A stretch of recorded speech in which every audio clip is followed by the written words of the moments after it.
नमस्कार विद्यार्थी मित्रांनो, आज आपण MS second year semester 4 sociology paper number 503 समाजशास्त्रीय विचार परंपरा या पेपरमधील प्रकरण दुसरे यामधली जी दुसऱ्या प्रकरणातली जी बी संकल्पना आहे, ज्याला आपण 2 नंबरची संकल्पना असं म्हणू शकतो, त्या संकल्पनेचं किंवा त्या सिद्धांताचं नाव आहे थेअरी ऑफ अथॉरिटी किंवा अधिकाराचा सिद्धांत किंवा अधिकाराची संकल्पना असं त्याला म्हटलं जातं. हा मॅक्स वेबरचा अतिशय महत्त्वाचा सिद्धांत आहे, महत्त्वाची संकल्पना आहे. कारण एक मॅक्स वेबर ज्यावेळेस आपले वेगवेगळ्या अँगलला विचार मांडतो, वेगळे सिद्धांत मांडतो, त्यातलीच एक सत्तेच्या अनुषंगाने आर्थिक आधारावर असलेली सत्ता मॅक्स वेबरने मांडण्याचा प्रयत्न केलेला आहे. कारण सत्तेच्या निर्धारणामध्ये फक्त आर्थिक बाबीलाच त्यांनी महत्त्वाचं मानलं नाही, तर त्याचबरोबर सत्तेचे केंद्रीकरण अशा लोकांकडे होते ज्यांच्याजवळ संपत्ती आणि उत्पादनाची साधने आहेत. अशाच लोकांकडे सत्ता केंद्रित झालेली असते किंवा झालेली आहे असं मॅक्स वेबरला म्हणायचं. त्यामुळे मालक वर्ग किंवा भांडवलदार जो वर्ग आहे यांच्याकडे भांडवलदाराचा कामगारावर एक विशिष्ट प्रकारचा एक अधिकार असतो. असे असले तरी आधुनिक काळात या प्रकारचे सत्तेचं महत्त्व कमी झालेले आहे. तरी देखील आर्थिक क्षेत्रामध्ये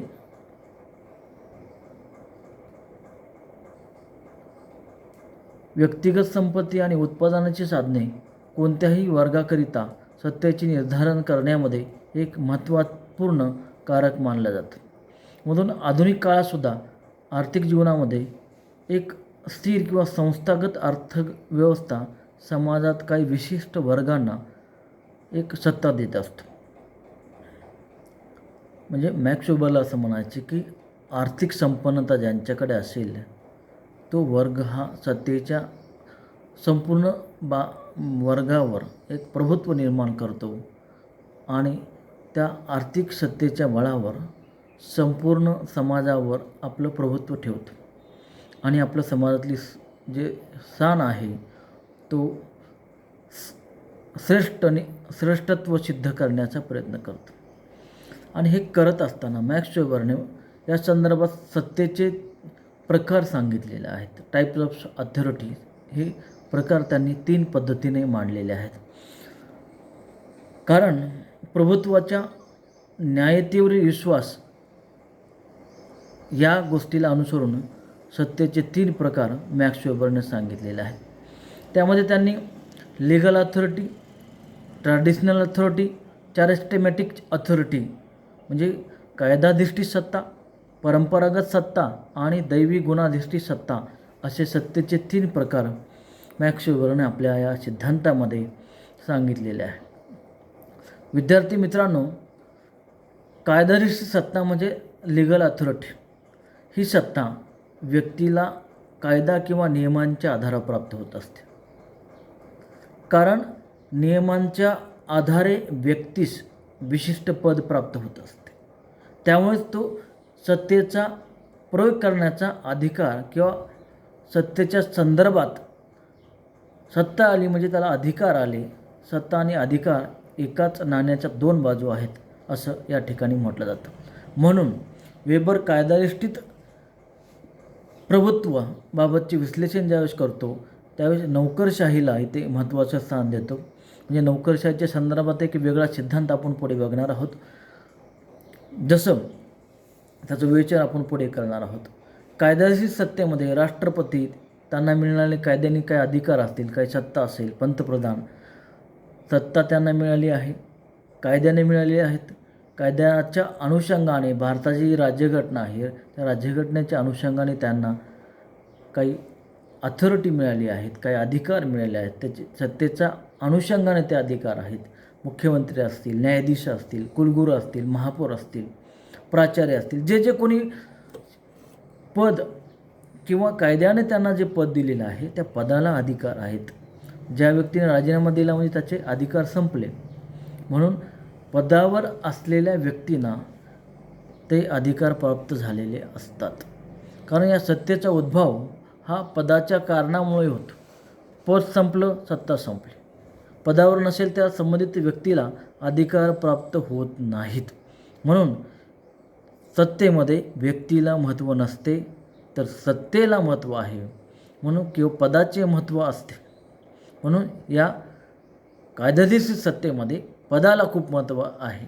म्हणजे एखाद्या विद्यापीठाचा कुलगुरू जर पदावरून गेला तर त्याचे सर्व अधिकार ऑटोमॅटिकली नष्ट होतात, संपलेले असतात.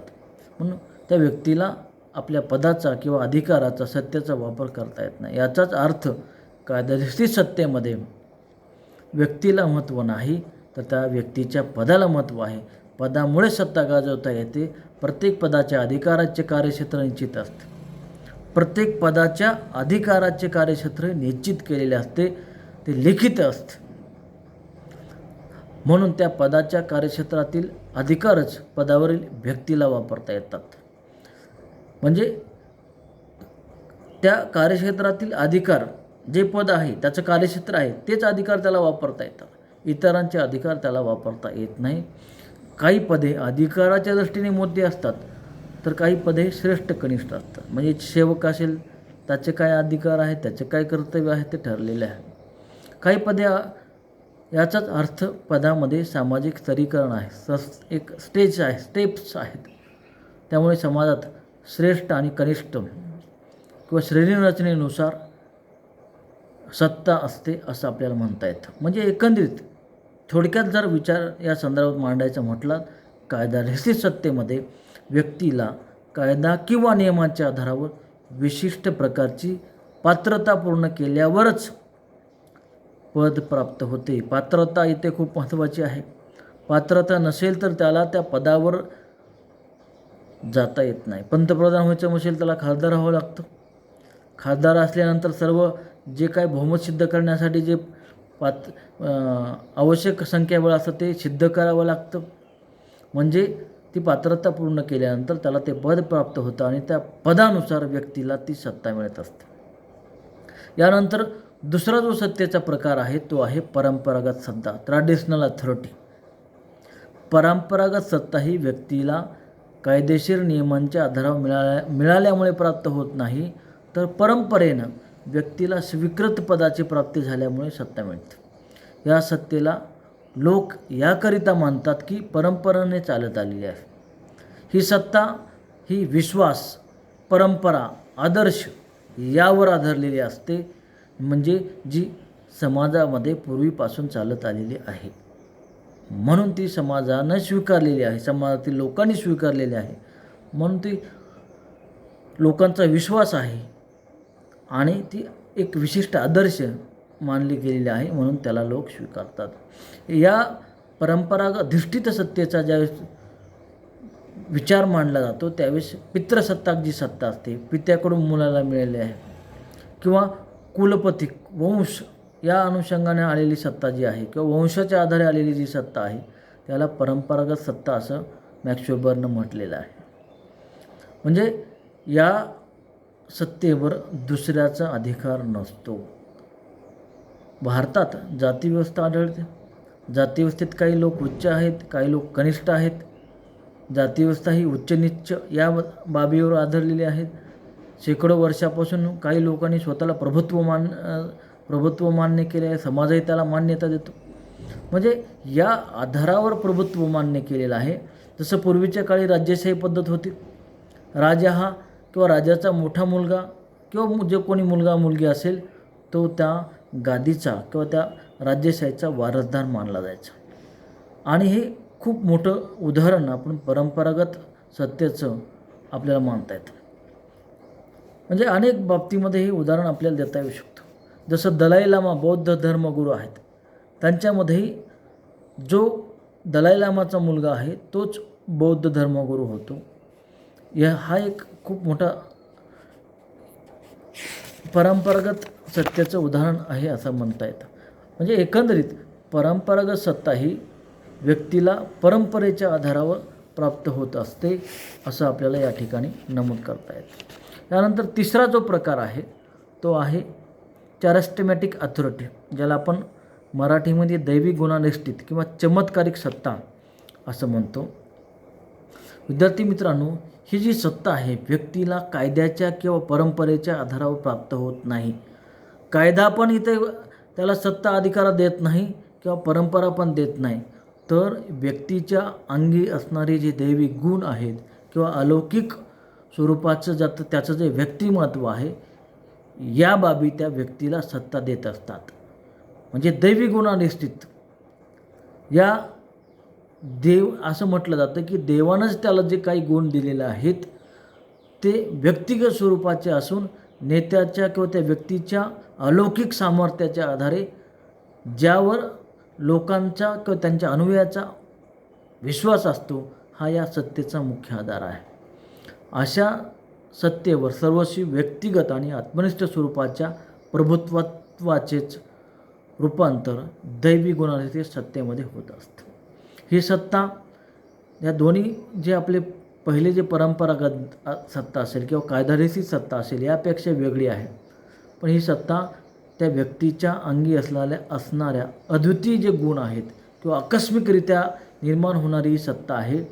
म्हणून या सत्तेमध्ये मानवाच्या दैनंदिन ज्या जीवनाशी संबंधित ज्या बाबी आहेत त्याच्याशिवाय संबंधित आहे, पण ही मानवी जीवनाच्या चौकटीच्या बाहेर आहे. दैवी गुणानिष्ठित नेतृत्व जे असतं ते अचानक उदयास येते. ज्या प्रसंगामध्ये दैनंदिन जीवनाशी संबंधित सत्ता असमर्थ ठरतात त्यावेळेस अशा प्रकारची दैवी गुणानिष्ठित प्रभुत्व असलेले नेतृत्व पुढे येते.